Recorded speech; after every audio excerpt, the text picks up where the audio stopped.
Hope everybody is enjoying their Monday evening. Just wanted to record a quick stats video. So this is on problem B, part B, on page 3.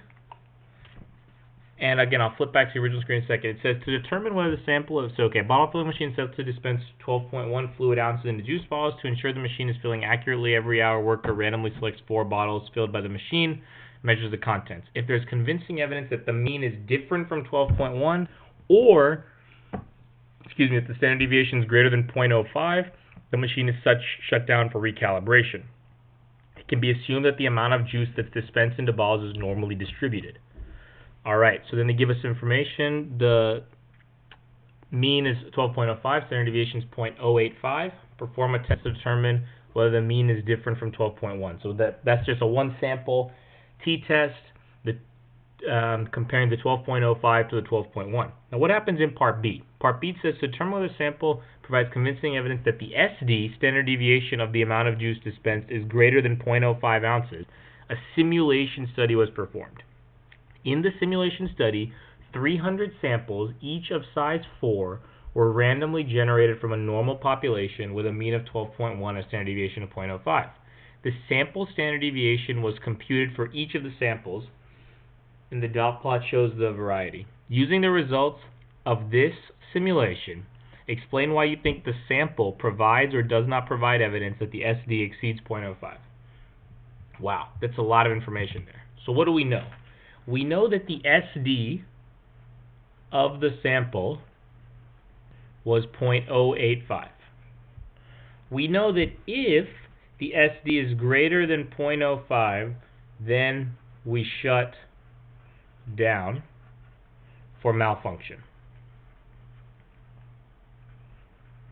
So we need to find what is the p-value of this. So the p-value, or the probability, would have been nice to do a test, but we didn't do a test. Instead, they gave us this simulation study. They took 300 samples, and here are the standard deviations they got.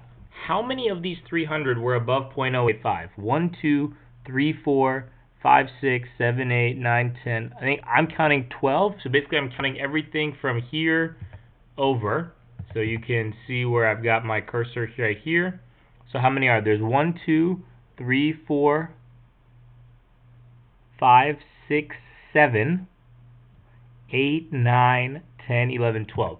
Okay, so there are 12 times out of 300 when this happens. Remember, the p-value is what is the probability, the sample statistic, we get the sample purely by chance.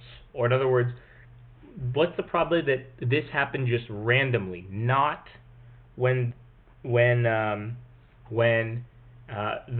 machine is malfunctioning. So in other words, when the machine is working normally, this only happens 12 times out of 300. In other words, 4 times out of 100. In other words, 0.04 is the probability this happens. Because 0.04 is less than 0.05. In other words, it's super rare for this to happen if the machine is functioning normally. Because remember, the assumption in this picture is that the machine is functioning normally, standard deviation of 0.05. This is super rare when the machine is functioning normally. We assume machine is malfunctioning. Because this is the same thing as, because the p-value is less than the significance level, we reject the null and conclude the alternative. The alternative is what? That this is bigger than 0.05, and therefore we shut down because there's a malfunction. Machine is malfunctioning. Hope this video makes sense. If there are any questions, please don't hesitate to let me know.